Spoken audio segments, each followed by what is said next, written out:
रामानंदाचार्य जी। आज हम आपकी कथा सुनेंगे। श्री रामायत या श्री रामानंदी वैष्णव संप्रदाय के प्रवर्तक आचार्य श्री रामानंद जी एक उच्च कोटि के आध्यात्मिक महापुरुष थे। इनका जन्म कान्य कुब्ज ब्राह्मण कुल में माघ कृष्ण सप्तमी भृगुवार संवत 1324 को प्रयाग में त्रिवेणी तट पर हुआ था। इनके पिता का नाम पुण्य सदन और माता का नाम श्रीमती सुशीला था। 8वें वर्ष इनका उपनयन संस्कार किया गया।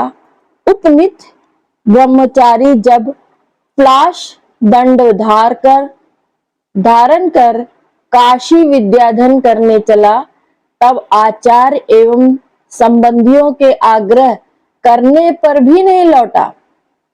विवश होकर माता पिता भी साथ हो लिए।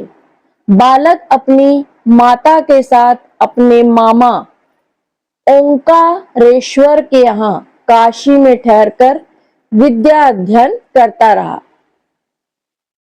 12 वर्ष की अवस्था तक बालक ब्रह्मचारी ने समस्त शास्त्रों का अध्ययन पूर्ण कर लिया। विवाह की चर्चा चली, बालक ने इनकार कर दिया।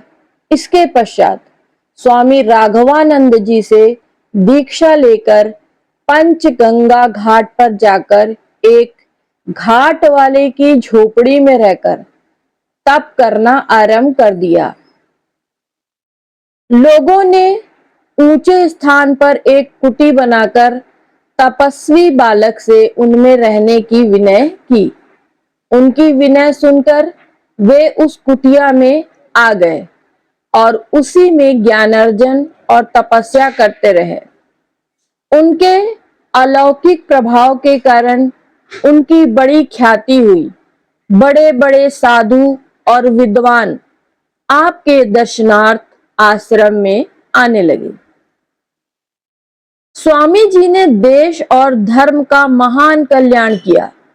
उनका दिव्य तेज राजनीतिक क्षेत्र में उसी प्रकार चमकता था जिस प्रकार धार्मिक क्षेत्र में। उस महाभयंकर काल में आर्य जाति और आर्य धर्म के त्राण के साथ ही विश्व कल्याण एवं भगवत कर्म के अभ्युत्थान के लिए जैसे शक्तिशाली और प्रभावशाली आचार की आवश्यकता थी, स्वामी रामानंद जी वैसे ही जगत गुरु थे। कहते हैं इनके संप्रदाय की प्रवृत्ति का जगत जननी श्री सीता जी हैं। उन्होंने पहले हनुमान जी को उपदेश दिया था, फिर उनसे संसार में इस रहस्य का प्रकाश हुआ। इस कारण इस संप्रदाय का नाम श्री संप्रदाय है और इसके मुख्य मंत्र को राम तारक कहते हैं। अपने परम धाम गमन के पूर्व श्री स्वामी जी ने अपनी शिष्य मंडली को संबोधित करके कहा कि सब शास्त्रों का सार भगवत स्मरण है, जो सच्चे संतों का जीवनाधार है। कल श्री रामनवमी है।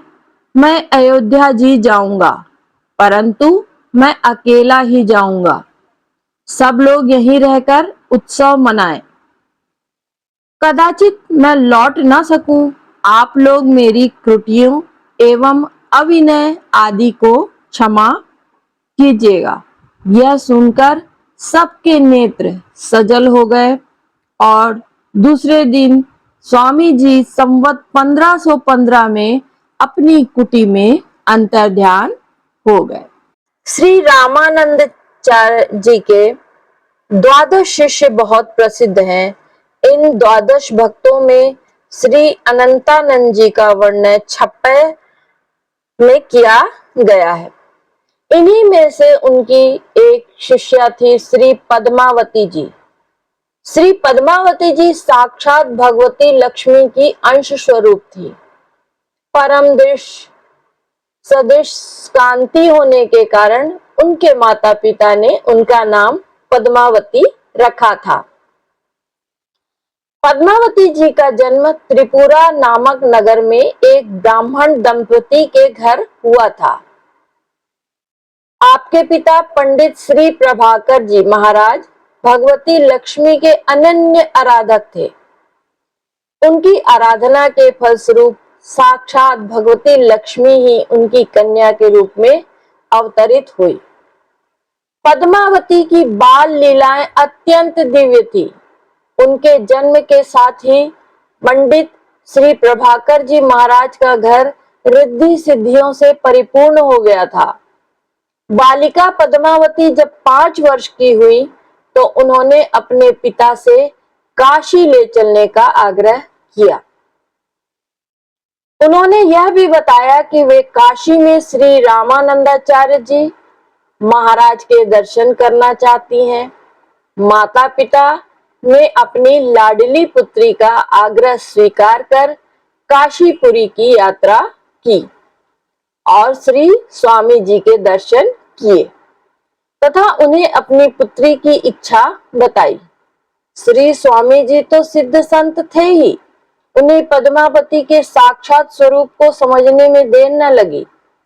उन्होंने पंडित श्री प्रभाकर जी को पद्मावती को लाने की अनुमति दे दी। पद्मावती ने श्री स्वामी जी के दर्शन कर उनके चरणों में प्रणाम किया। उस समय उनके श्री अंग पुलकायमान हो रहे थे। उन्होंने आचार्य जी से दीक्षा देने की प्रार्थना की। पद्मावती की विनती मानकर आचार्य श्री ने उन्हें मंत्र दीक्षा दी और उपासना रहस्य का बोध कराया। पद्मावती के कहने पर उनके माता पिता ने श्री स्वामी जी से दीक्षा ली और इस प्रकार पद्मावती अपने माता पिता के साथ काशी में ही रहकर भगवत आराधन करने लगी। पद्मावती जब 8 वर्ष की हुई तो उन्होंने अन्न जल का त्याग कर दिया और महान तपस्या में लीन हो गई। उस समय उनके इस महान तप की चर्चा काशी में सर्वत्र व्याप्त हो गई। एक दिन श्री पद्मावती जी श्री गुरुदेव श्री स्वामी रामानंदाचार्य जी के दर्शन करने गई। श्री गुरुदेव जी ने दर्शन देने के बाद उनसे कहा, अब तुम्हारा तप पूर्ण हो गया है, अब तुम अपने निज धाम को जाओ। यह सुनकर पद्मावती ने आचार्य श्री के चरणों में बार बार प्रणाम किया और उनकी स्तुति कर सबके देखते देखते दिव्य विमान पर बैठकर परम धाम को चली गई।